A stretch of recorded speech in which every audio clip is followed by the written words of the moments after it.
Assalamualaikum warahmatullahi wabarakatuh. Salam sejahtera, Om Swastiastu, Namo Buddhaya, salam kebajikan. Halo Insan Pegadaian di seluruh unit kerja kantor wilayah 1 Medan dan di seluruh Indonesia. Selamat datang di podcast Ganyang Fraud. Acara ini dipersembahkan oleh tim Departemen Manajemen Resiko Kanwil 1 Medan. Untuk Insan Pegadaian yang belum tahu, di tahun 2022 ini tim Manajemen Resiko mempunyai program baru yaitu Ganyang Fraud. Ganyang Fraud ini disosialisasikan dan ditujukan kepada seluruh karyawan untuk meminimalkan kejadian fraud dan meningkatkan keberanian serta melaporkan terhadap kejadian pelaku fraud. Baiklah, perkenalkan saya Juwita Wijaya sebagai host kali ini pada podcast Ganyang Fraud episode 9. Kalau melihat episode kemarin, kita membahas tentang hedonmu, harimaumu, di mana kehidupan yang bermewah-mewahan sangatlah tidak baik untuk kehidupan kita selanjutnya. Baiklah, sebelum memasuki acara selanjutnya, saya mempunyai pantun untuk kalian semua. Lagi liburan lupa dandan, sampai di NTT jumpa komodo. Apa kabar nih Insan Pegadaian? Selalu ingat, salam sadar resiko. Nah, tema kita kali ini adalah lawan. Bagaimana cara kita menyikapi secara bijak jika terdapat tindakan fraud pada insan pegadaian atau pada lingkungan kerja sekitar kita, sehingga dapat membangun kesadaran bagi pelaku fraud. Dalam episode 9 kali ini saya tidak sendirian karena akan ditemani oleh bintang tamu yang sangat inspiratif dalam melawan fraud. Kita sambut Bapak Andi Nofriza selaku Kepala Departemen Manajemen Resiko Kanwil 1 Medan di podcast kali ini. Selamat datang Bapak. Assalamualaikum warahmatullahi wabarakatuh. Waalaikumsalam warahmatullahi wabarakatuh. Terima kasih Pak Andi atas kehadirannya kali ini sebagai narasumber di Ganyang Fraud. Apa kabar nih Pak? Alhamdulillah baik Mbak Juwita. Gimana tadi Pak perjalanannya menuju ke sini? Alhamdulillah lancar, ya. Penuh semangat untuk menjalankan tugas-tugas yang harus kita lalui setiap hari. Baik Pak, mohon kesediaannya Pak dalam menceritakan perjalanan Bapak yang selama ini bekerja di Pegadaian, gimana Pak suka dukanya? Ya, alhamdulillah ya Mbak Juwita, kalau dilihat dari perjalanan karir, tentunya saya masuk dari tahun 2009 itu sampai dengan saat ini sudah melalui berbagai kantor wilayah. Nah, saya alhamdulillah sudah 4 kantor wilayah ya, di Sumatera dan di Jakarta.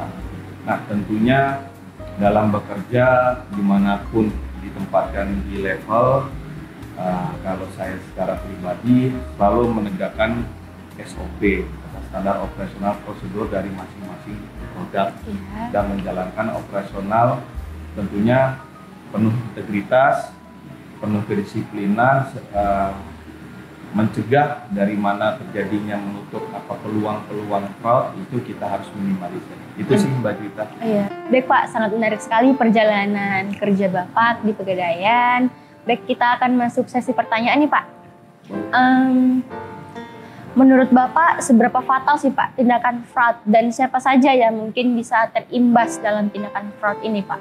Oke, fraud ini tentunya harus kita pahami secara bersama-sama ya Mbak Juwita, adalah itu suatu tindakan yang tidak boleh dilakukan, jangankan dilakukan, dipikirkan aja itu nggak boleh. Nah, fraud ini tentunya bagi perusahaan adalah suatu hambatan untuk mencapai tujuan yang telah ditetapkan bersama dari perusahaan. Setiap tindakan fraud itu sangat-sangat merugikan bagi seluruh unit kerja. Jadi siapapun pelaku fraud itu tidak hanya merugikan si pelaku aja, tapi unit kerja yang di bawahnya dari atas sampai bawah itu juga akan berdampak. Artinya kalau kita buat peribahasa, gara-gara satu tinta rusak satu Nilai Khusus sebelangga. Belangga itu ya. Nah, jadi kita tidak boleh tidak boleh berperilaku dan jangan boleh memikirkan gitu. Itu sangat-sangat perbuatan tidak terpuji lah bagi perusahaan. Benar Itu Pak, sih, Pak. benar. Nah, kalau dari Bapak sendiri gimana sih Pak mencegah agar seseorang tidak melakukan tindakan fraud, Ya. namun di tempat dia bekerja tuh sangat rentan kejahatan fraud sendiri? Oke. Tentunya gini, fraud ini adalah harus kita tanamkan, pencegahan fraud ini harus kita tanamkan dari masing-masing individu.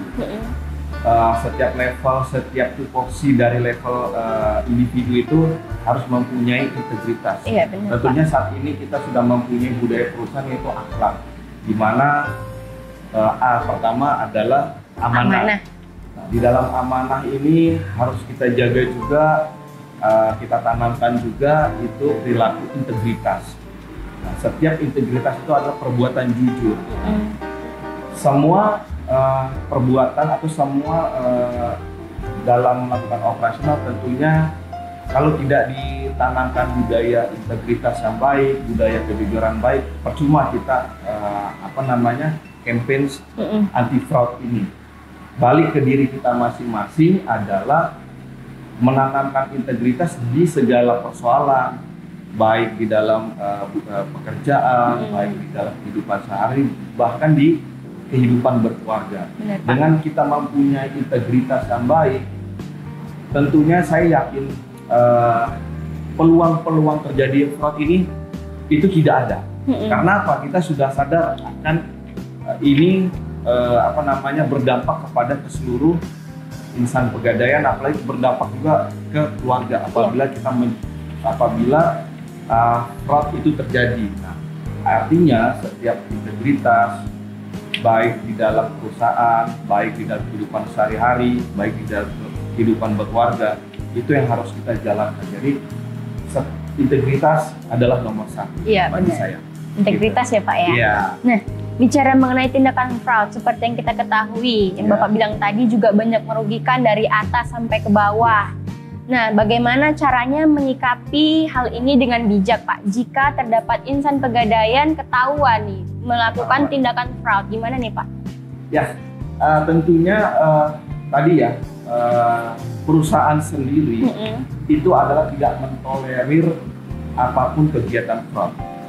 Jadi fraud ini perusahaan tidak menilai berapa kerugiannya. Jadi perusahaan itu melihat adalah perbuatannya. Merugikan fraud dengan merugikan Rp1 itu akan berdampak ke seluruh lini manajemen. Jadi apabila sudah terjadi fraud, ya kita selaku perusahaan akan bertindak tegas.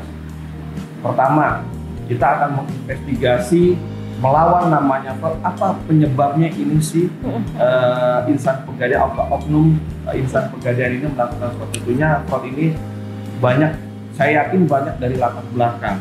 Yang pertama bisa latar belakangi dari kehidupan pribadi, ya tadi kan apakah sifatnya hedonnya Pak yang kemarin atau, dia ini belum ada yang mengontrol seperti ngomong ya masih nyaman dengan kesendirian, ya artinya digoda dengan kehidupan di luar seperti judi online, digoda-goda dengan investasi yang menguntungkan, akhirnya terjebak ke investasi bodoh dan seperti itu. Nah, itu yang banyak melatar belakangi dari teman-teman kita berperilaku fraud. Nah, tentunya di perusahaan sendiri tidak tinggal diam, kita juga dari Departemen Manajemen Risiko sendiri khususnya kita selalu mensosialisasikan ke seluruh cabang dan outlet agar teman-teman ini tidak terkontaminasi dari budaya-budaya tadi. Tentunya balik lagi tadi, setiap orang itu terpengaruh atau tidak kan ada dari kepribadian masing-masing individu. Nah, integritas itulah yang harus dijaga. Integritas. Jadi integritas itu harus dijaga. Mau dia mau ngapain, tapi dia tidak mau merusak dalam operasional cabang atau berbuat fraud, itulah yang harus dilakukan dari masing-masing individu. Itu sih Mbak. Itu ya Pak ya, padahal pegadaian sudah memfasilitasi tapi dia masih fraud gitu kan Pak. Nah, tadi Bapak bilang salah satunya karena dia masih sendiri atau dia tergiur dengan dunia di luarnya. Ya. Bagaimana jika seorang bawahan nih Pak, mengikuti perintah seorang atasan? Bawahan kan pasti mengikuti perintah atasan nih kan Pak. Nah, gimana caranya dia untuk membangun kesadaran dan juga mampu bersikap bijak jika atasannya mengajak untuk bertindak curang kepadanya juga? Nah, ini fenomena salah satu budaya fraud tentunya yang baru di perusahaan kita. Setiap atasan tentunya belum tentu benar. Setiap atasan dan bawahan itu adalah hanya sebagai standar di ruang lingkup pekerjaan. Balik lagi dari pribadi, apakah ini memang setiap atasan ini selalu mengajak kebenaran atau tidak, itu adalah masing-masing individu. Iya, benar. Tetapi jikalau ada sesuatu hal seperti yang Mbak Juwita tanyakan tadi, balik lagi, pertama solusinya adalah teman-teman ini harus berkoordinasi, diskusi dengan baik.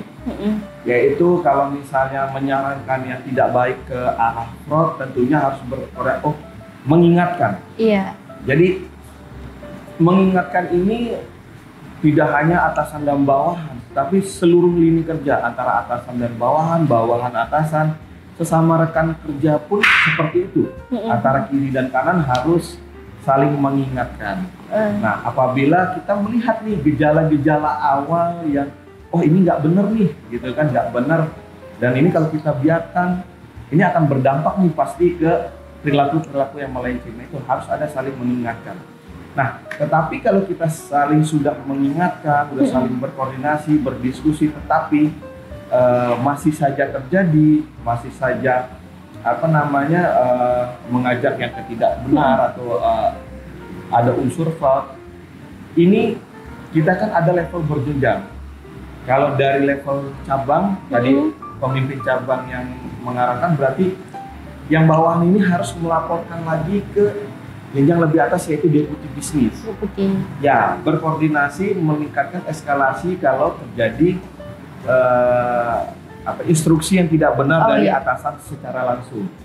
Nah, apabila dari deputi bisnis tadi nanti mengarahkan seperti apa, apakah nanti ditindaklanjuti, medianya seperti apa, dan juga bahkan saat ini kita juga di Pegadaian sudah ada namanya WhatsApp whistleblower. Nah, jadi itulah salah satu wadah untuk teman-teman kita saling mengingatkan. Apabila tadi sudah tidak bisa diingatkan secara integritas, sudah tidak bisa secara persuasif, tapi masih juga ada wadahnya, baik dari eskalasi ke diskusi ke lebih atas, atau kita lewat bisa ke WhatsApp whistleblower. Nah, itu nanti agar niat kita itu bukannya saling menjatuhkan ya, tapi niat kita itu adalah memitigasi resiko dan mengamankan aset-aset perusahaan. Begitu, seperti Pak. itu Mbak Juwita. Begitu ya. Berarti sebagai bawahan itu tidak perlu takut ya Pak terhadap atasannya walaupun seperti itu, karena sudah ada tempat untuk mengadu gitu.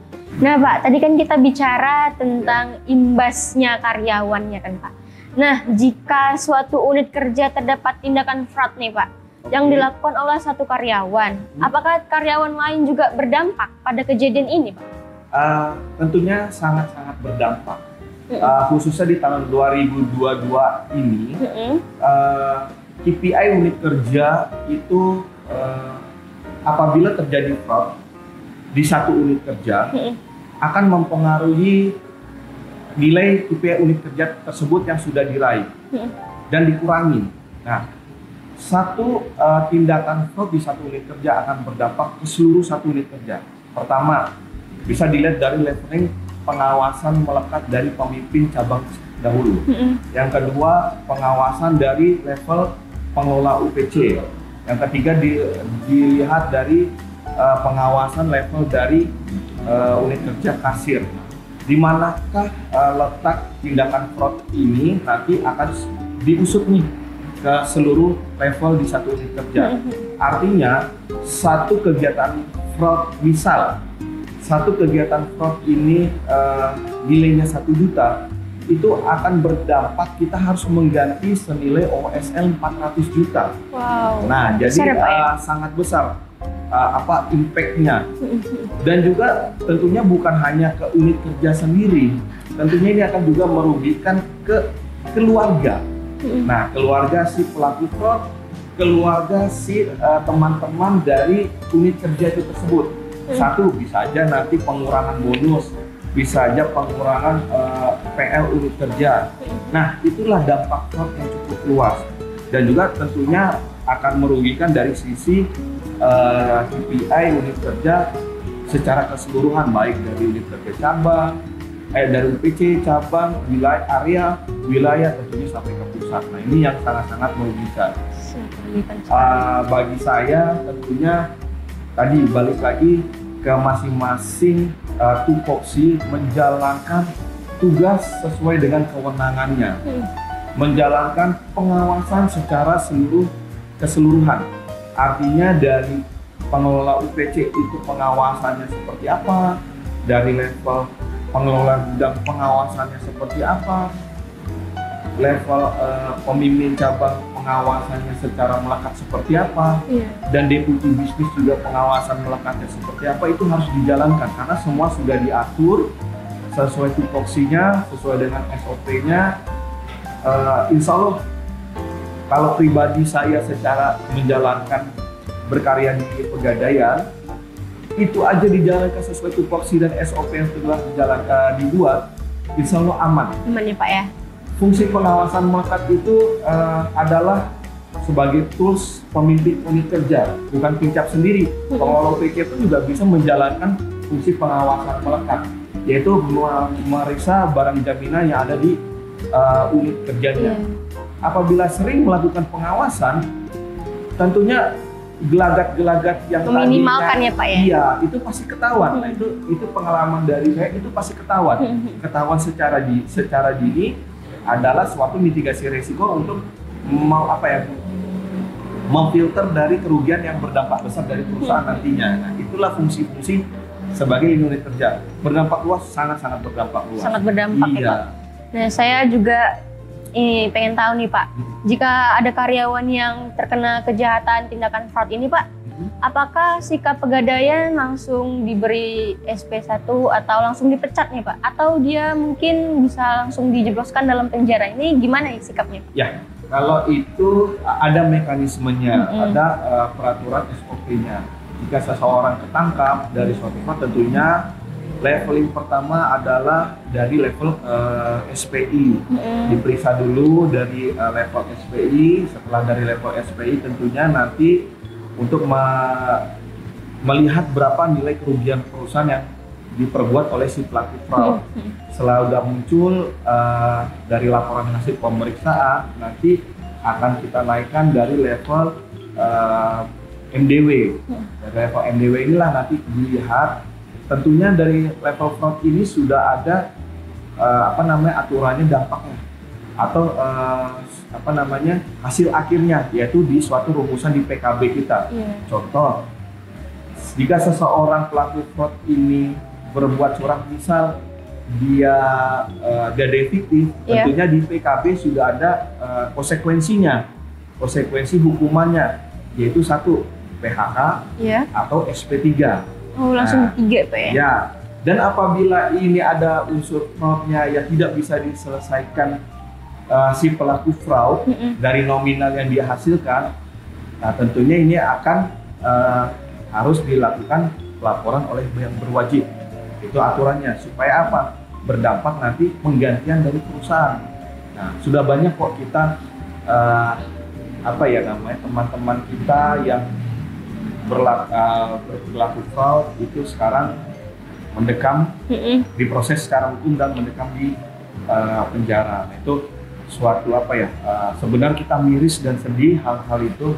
Insya Allah lah saya optimis dan berdoa khususnya untuk Kanwil 1 Medan kita dijauhkan dari pemikiran fraud supaya tidak ada lagi terjadi fraud. Nah, berarti kejadian ini Pak, berarti tidak sendiri orangnya kan Pak? Tergantung. Masing-masing indikasi fraud ini banyak macam motifnya. Nah, itu tadi peran dari pemimpin unit kerja untuk pengawasan melekat itu harus dijalankan supaya tidak semakin besar dan semakin melebar dari kerugian perusahaan. Itu sih Mbak gitu. Juwita. Oke. Berarti Pak, pesan Bapak nih untuk insan Pegadaian agar tetap memegang teguh core akhlak apa aja nih Pak? Ya, sebenarnya untuk saya pribadi berpesan dan untuk khusus untuk teman-teman kita Kanwil 1 Medan, core value akhlak ini sangat bagus dan ini benar-benar mencerminkan kehidupan kita sehari-hari untuk memanage akhlak kita semakin baik, semakin menambah usia, akhlak semakin baik. Nah, itu harapan kita sebagai insan Pegadaian dan sebagai manusia. Iya Pak. Nah, pesan saya untuk Kanwil 1 Medan, teman-teman seluruhnya agar menjalankan SOP yang ada dalam bekerja di kegiatan sehari-hari. Karena SOP itu adalah pegangan kita dalam bekerja. Iya. Yang kedua, teman-teman semua harus mempunyai integritas yang tinggi. Artinya harus ada aware terhadap perusahaan. Apabila terjadi di lingkungan unit kerja kita, teman kita, atasan kita, bawahan kita itu mendapat suatu sinyal yang tidak baik, nah, gitu ya, sinyalnya tidak baik, yang tadi udah ada yang aneh-aneh, itu harap ditegur, harap didampingi atau harap disapa, dan pemimpin unit kerja harus tanggap dari sinyal-sinyal ini. Jadi untuk memitigasi resiko, pastinya fraud ini tidak langsung gede. Pasti udah ada tanda-tanda awalnya gitu kan. Nah, tanda-tanda awal yang inilah kita harus sangat-sangat peka. Sensitivitas kita tuh harus selalu diasah, selalu dijaga. Nah, dan juga teman-teman juga harus meningkatkan engagement terhadap sesama unit kerja agar bersikap happy. Nah, karena dengan kita bekerja happy, dengan kita bekerja tidak ada hambatan, tidak ada tekanan, atau ada tekanan dengan target itu dibawa happy, dibawa senang, enjoy gitu kan. Jadi tidak ada rasa-rasa berpikiran fraud. Jadi ingat, fraud ini tidak boleh dipikirkan, apalagi dikerjakan. Nah gitu loh. Kalau dipikirkan aja jangan, apalagi dikerjakan. Jadi sangat-sangat merugikan perusahaan. Nah itu sih pesan saya tadi, integritas, semuanya harus dibawa happy dan akhlak harus dijalankan. Oh baik Pak. Nah itulah insan Pegadaian, mengapa tindakan fraud sangat tidak dibenarkan. Seperti yang Pak Andi tadi katakan, difikirkan saja tidak boleh, apalagi dikerjakan karena akan merugikan banyak orang. Tetaplah berintegritas, ya kan Pak? Ya. Tetaplah berintegritas yang tinggi agar tetap menjadi karyawan Pegadaian yang baik. Kepada seluruh insan Pegadaian, kami mengingatkan kembali bahwa podcast ini adalah bentuk perhatian kami dalam menyampaikan betapa merugikannya tindakan fraud ini. Baik untuk perusahaan, nasabah, dan juga diri kalian masing-masing. Maka jagalah diri kalian dari tindakan fraud ini. Sama-sama mencegah fraud agar tidak merugikan banyak orang. Sebelum menutup jumpa kita di episode 9 kali ini, mungkin Pak Andi ada beberapa kata yang mau disampaikan kepada insan Pegadaian. Ya, terima kasih Mbak Juwita untuk sesi terakhir ini. Mungkin saya akan selalu mereminder kembali gitu ya, untuk teman-teman dalam menjalankan operasional harus selalu menjalani ketentuan SOP yang ada dari masing-masing produk. Pahami setiap masing-masing produk ini ketentuannya, dampaknya seperti apa. Kita harus menjalankan setiap target demi target adalah untuk berkesinambungan jalannya operasional perusahaan kita ke depan. Nah, tapi kita juga harus menjaga dari celah-celah gitu ya, celah-celah agar tidak terjadinya tindakan fraud dari masing-masing individu ataupun oknum-oknum dari insan Pegadaian. Kuatkan iman, kuatkan integritas, jalankan SOP yang ada, insya Allah kita selalu selamat dalam bekerja, bahkan nanti sampai dengan usia pensiunan, usia pensiun masing-masing individu. Amin. Itu sih Mbak Juwita. Ya. Baik, luar biasa sekali Pak Andi. Saya yakin Bapak dapat memunculkan harapan baru dan inspirasi baru untuk insan Pegadaian, khususnya Kanwil 1 Medan. Terima kasih insan Pegadaian yang telah menyaksikan episode kali ini. Bersama kita berperan aktif dalam program Ganyang Fraud ini. Untuk setiap pelaporan resmi dapat melalui website di bawah ini. Pastinya seluruh kerahasiaan pelapor terjamin oleh perusahaan. Tetap waspada, selalu ingat, salam sadar resiko.